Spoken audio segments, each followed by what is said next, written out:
Are we allowed to duck under these? Oh. I think we're going to.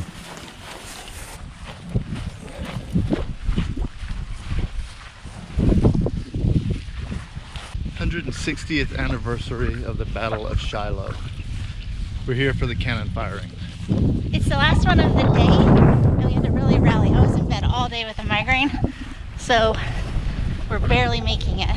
Like minutes to spare. Like 3.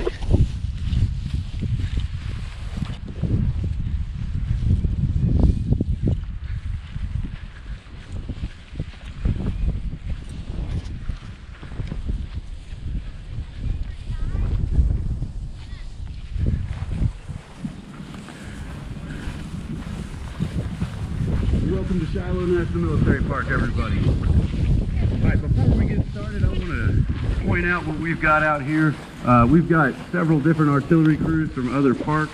We've got Stones River, we got Fort Donaldson, we've got Kennesaw Mountain, and we have Parker's Crossroads out here. So let's, and Shiloh, of course, but let's give them all a round of applause. Woo! These are all volunteer cannon crews out here, so they're doing this out here for free because they want to help teach the public. So, now this is how this is going to go. What'll happen is I'll talk about safety real quick for a second, and after I do that, they'll fire, and after they fire, I'll talk for 10 minutes, and after I'm done talking, they'll fire again.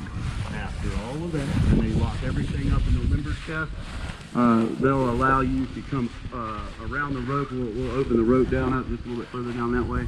You can come over and ask questions and take pictures with them and the cannon and things like that. So, now, safety. It's obvious that cannons are loud, okay?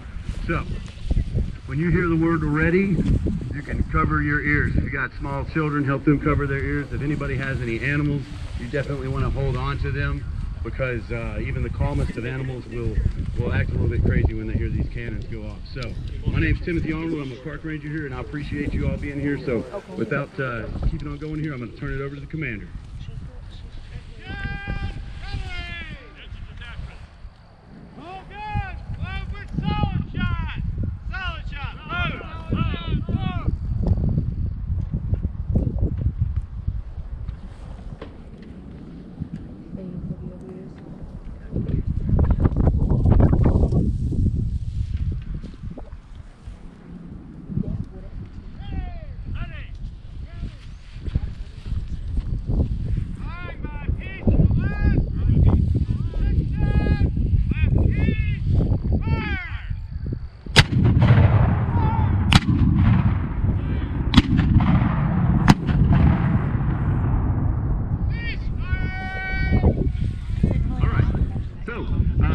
I'm going to do right now is I'm going to go through the different positions here on the artillery piece. We'll talk about the tools that each person uses to perform their job. Then after that, I'm going to go through the different rounds that they use. And like I said, after all that's over, they'll fire one more time, and then after they secure their stuff, you can come across the rope or around the rope and talk to them. So let's start off. It goes in order by number. So we'll talk about number 1 first. Now the number 1 person has this tool right here. This is called a sponge rammer. On one end we've got this sponge that they'll dampen just slightly with water, and they'll ram this down the end of the barrel to extinguish any of the flames that might be in there, because you don't want to put another round in there, obviously, unless you can extinguish those flames. So you don't want to set another round off while someone's ramming one down, which they would do with this other side right here, the rammer end of this. That number 1 guy's going to ram that round. He's got to make sure it goes all the way down to the end of the barrel, and that's his job. Now, if something happens and they don't do that properly, they'll have to grab this tool right here eventually, called the worm, and they'll use this end right here to grab onto it and pull it out. We won't have that happen today. The number 3. The number 3 person has a very important job. They've got this thing on their left thumb called the thumb stall. This is a leather piece that's got a reinforced leather piece, and on the inside of that reinforcement is going to be something like horsehair or cotton, but something that gives a little bit more padding, because they will place their left thumb over the vent of the artillery piece. That's a hole in the rear of the artillery piece there. The reason they're doing that is when that number one person is ramming, either ramming or sponging. They do not need air in there because oxygen is what's going to keep that fire rolling. So they want to cut off that oxygen on the inside so that when he's ramming that down, that helps extinguish any of the flames, and he doesn't provide any oxygen to keep that going. Something else that he's got is a priming wire. Now this priming wire is used to pierce the bag. So when this is rammed all the way down to the end of the barrel, that will put this powder bag at the very end. The powder bag is what has the black powder, the explosive. But you've got to expose the black powder so that the flames can hit it. So when they push this all the way down the vent, it's going to pierce this powder bag, exposing that black powder. And that's their job. Now they have another job. Will be to take this trail hand spike, and they you'll see it at the very back of the artillery piece there sticking out. And what they'll do is the gunner will tell them which way to move it by tapping on the right or the left, and they'll just be able to use the leverage you can get with this to move it to the left or the right with ease. Now the number 4. The number 4 person gets to do the cool job of pulling this lanyard right here. It's a rope with a wooden handle on one end, and on the other end there's a little hook. Now the implement that they're going to use to fire this with, or to create the spark, is called a friction primer. There's a little wire attached to a copper tube, and the copper tube is filled with some black powder, an explosive. When he pulls the lanyard, it will pull out that little twisted wire, creating friction and igniting that black powder, sending the spark through the vent, and then it hits where that hole is in the powder bag, and then we have an explosion. When that explosion happens, the round in there has nowhere else to go but out. All right, the gunner, he's so important, he just has a title. The gunner. The gunner is in charge of the piece. He's generally a private, sometimes a corporal, and he has this tool called the pendulum Hoss sight. This will balance on the rear of the artillery piece, and he's going to use this to get the proper elevation, aiming the piece. And like I said earlier, when the number 3 person goes to the rear to help him, the gunner will tap on the right or left to get that aim just right, because he doesn't want to waste any of his rounds. He wants to hit his target just right. Like I said, the gunner is in charge of the piece, so sometimes he'll call for a different type of round, and the next person has a certain job he's got to do with the gun. So there's certain types of rounds that I'll cover in just a second, but if he was to call for a time fuse, which I'll explain, that this next guy would have to stop by the gunner and check it. Now, this next guy is the number 5. We're back to numbers. This is his tool right here, the gunner's haversack. It's made out of leather. He's going to use this to carry the round, because he doesn't want to be running around the battlefield holding this, because there's sparks all over the place and fire all over the place on a battlefield. If it hits this right here, this is going to explode, and he's probably not going to exist anymore at all. So he definitely wants to use his tool properly. Now he'll place this in this gunner's haversack and carry it to the front. And like I said, if there's a time fuse, he's got to stop by the gunner so the gunner can check it. There's also 2 more rolls back here by the limber chest, the number 6 and number 7. Their job is to prepare the round. If it's a timed fuse like I've been talking about, they've got to punch or cut that timed fuse so that so that the gunner can check that and everything's going to go just as planned. Now, the first type of round right here is called solid shot. It's exactly what it is. This is a solid round ball. Here, it weighs 6 pounds. These are 6-pound guns, and that's where that comes from.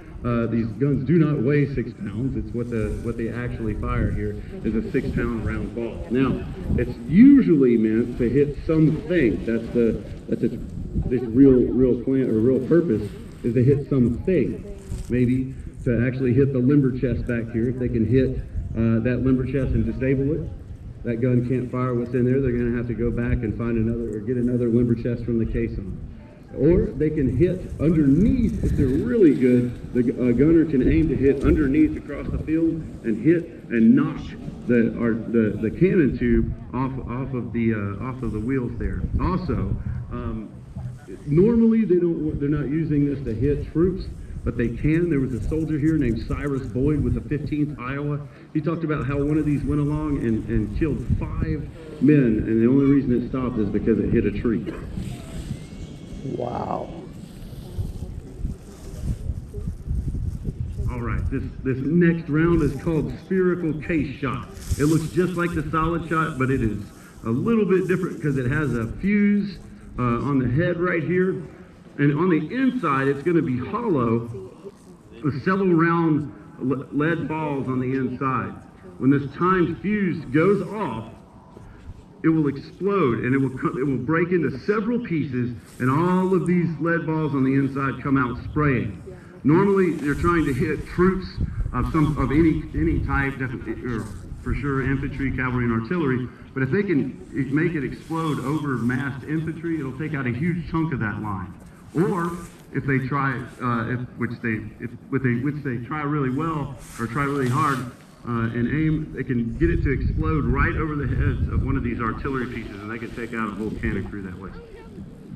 All right, now this last right here is called canister. Now canister, the best way to put it is a shotgun shell for a cannon. Now this canister is it's a tin can on the inside, or a bunch of larger than that case shot, lead balls or iron balls. When this is fired, this tin can is meant to come apart, and all of these will come out spraying and spreading. This is a close range type round that they're going to use. So if they're using this, the enemy's really close. Now if they're even in a worse situation, they can call for double canister. When they call for double canister, they'll put one of the rounds in just like this with the powder bag on it and the canister round, and then they'll take just another canister round and ram that down in on top of this. But if they've got to use that, they're in that situation where they're probably about to have to move. They're going to fire in just a second one more time. Afterwards, just know that as soon as they lock all of their implements up and lock these limber chests, we'll let the rope down just right over here. As you walk around, be careful and try not to step on any of these wires over here. That's where we're going to let the rope down further over that direction. And you can come across and ask questions and take pictures with the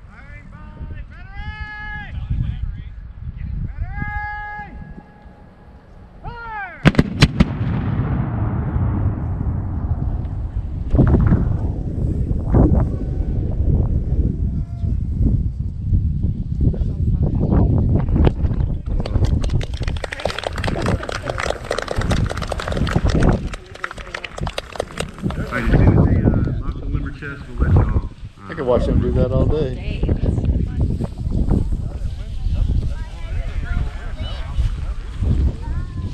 Fine. That was really good.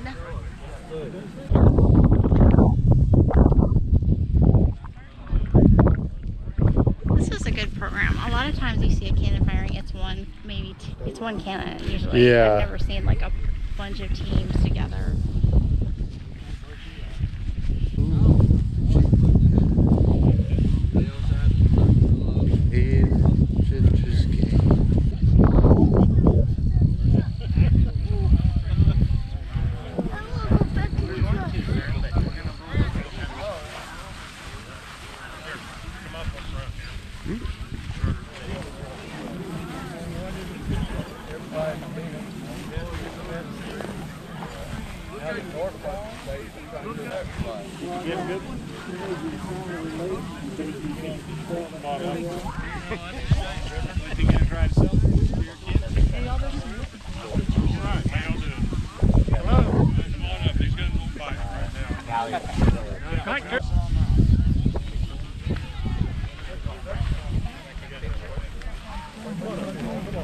That's your question.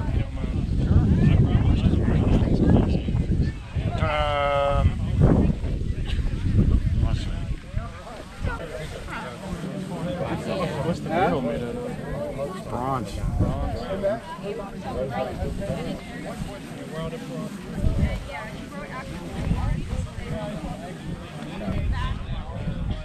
So one of these cannons costs about 20 grand today. Are they still making them? I guess, you know, specialty houses.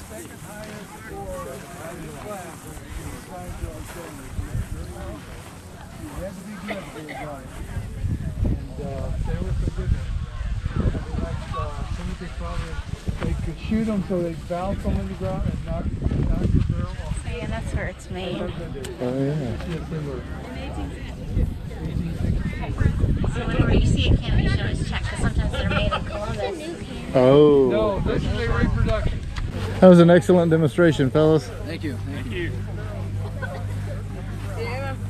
Nothing quite like the sound of cannon fire. Beautiful sound. Oh yeah. Same thing as rifle fire too. All at once. Oh yeah. I could watch it all day.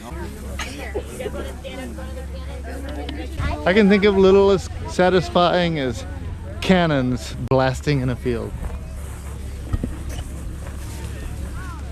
Stacey's always had a soft spot for tanks.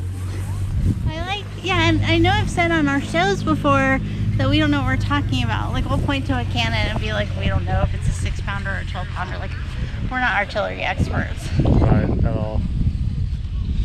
But it's fun. We're here for the fun of it, and if we can jam in a little information, that's cool too. And the cool thing is, like this, you don't think of this. I never think of like things that look like cannons behind the cannons that actually hold the ammo. Yeah. Caissons, I believe.